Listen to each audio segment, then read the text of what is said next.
মাত্র ৩ ঘন্টা সময়ের মধ্যে রেডি করা একটা কেকের ডেকোরেশন আজকে আপনাদের সাথে শেয়ার করছি। অর্ডার নেওয়া থেকে শুরু করে ডেলিভারি পর্যন্ত আমি সময় পেয়েছিলাম মাত্র ৩ ঘন্টা। আর কেকটা ছিল ৩ পাউন্ডের। একটু বড় কেকের ক্ষেত্রে যে একটু হ্যাসেলটা বেশি থাকে এটা তো আমরা সবাই কম বেশি জানি।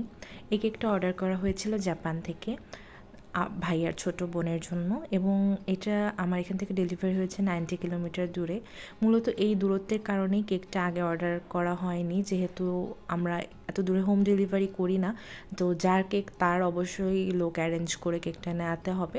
তো ভাইয়া লাস্ট মোমেন্টে লোক অ্যারেঞ্জ করতে পারে বলেই আমাকে লাস্ট মোমেন্টে অর্ডারটা দেয়, এবং আমি খুবই তাড়াহুড়ায় কেকটা কমপ্লিট করে দিই। এই কেকটার জন্য আমাকে কোনো স্পেসিফিক রেফারেন্স পিকচার দেওয়া হয়নি, আমাকে কিছু ডিজাইন সাজেস্ট করতে বলা হয়েছিল, আমি তখন কিছু ডিজাইন দিয়েছিলাম।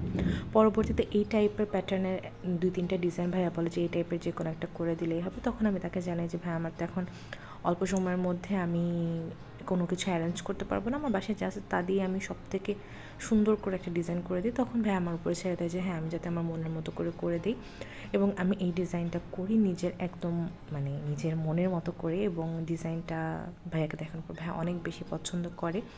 আর যার জন্য কেকটা নেওয়া হয়েছিল সে অনেক বেশি পছন্দ করেছে আলহামদুলিল্লাহ। এই টাইপের ডিজাইনগুলো করতে কম সময় লাগলেও এই কেকগুলো দেখতে অনেক বেশি সুন্দর লাগে, প্লাস এটার কস্টিংটা একটু বেশি আসে তুলনামূলক, কারণ যেহেতু অনেক বাইরের জিনিসপত্র ইউজ করতে হয়, ডেকোরেটিভ জিনিস যেগুলো আছে, তো এগুলোর আলাদা একটা কস্টিং অ্যাড হয়।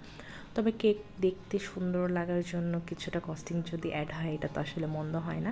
আর এই হচ্ছে কেকটার ফাইনাল লুক। কেকটা সামনাসামনি অনেক বেশি সুন্দর ছিল, ভিডিওতেও মোটামুটি বোঝা যাচ্ছে। আপনাদের কাছে কেমন লাগলো জানাবেন।